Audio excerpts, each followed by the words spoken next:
AP budget release చేశారు. So super 6 పథకాల్లో రైతు భరోసా పథకానికి ఎంత అలొకేట్ చేశారు అనేసి చూద్దాము.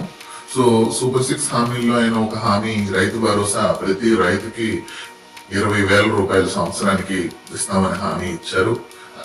జగన్మోహన్ రెడ్డి గారు ఇచ్చిన దానికంటే ఎక్కువ ఇస్తామని హామీ ఇచ్చారు సూపర్ 6 లో. సో ఓట్లు వేశారు, అధికారంలోకి వచ్చారు. గత సంవత్సర కాలం రైతు భరోసా ఎగ్గొట్టేశారు. యూజువల్ గా రైతు భరోసా అనేది సగం సెంట్రల్ గవర్నమెంట్ ఇస్తుంది. I mean at least Jaganmohan Reddy గారి టైంలో అదే జరిగింది. పిఎం కిసాన్ యోజన ప్రకారం కింద సెంట్రల్ గవర్నమెంట్ 6,000 ఇస్తుంది.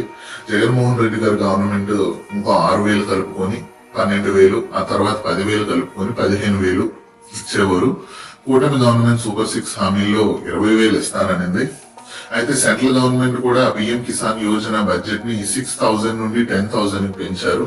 సో అంటే సెంట్రల్ గవర్నమెంట్ 10,000 ఇస్తే స్టేట్ గవర్నమెంట్ 10,000 ఇవ్వాలి.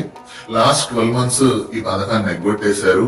మరి పిఎం కిసాన్ యోజన నిధులు మన ఆంధ్రప్రదేశ్ గవర్నమెంట్ ఏం చేసిందో తెలియదు. బహుశా రోడ్లు వేసి ఉంటారు ఆ డబ్బులతో. Well and good. ఈ సంవత్సరం ఇస్తాము అనేసి అన్నారు. కాకపోతే చాలా కట్ చేశారు, చాలా తక్కువ బడ్జెట్ అలొకేట్ చేశారు. మరి ఎంతమందికి ఇస్తారు, ఎంతమందికి ఇవ్వరు అనేది చూడాలి. మే నెల నుంచి ఇస్తామన్నారు, ఇంకా ఇచ్చింది లేదు, సచ్చింది లేదు. కానీ మీడియా ఛానల్స్ లో మాత్రం తెగ ఓదర కొడుతున్నారు. ప్రోపగాండా మాత్రం ఫుల్ గా నడిపిస్తున్నారు.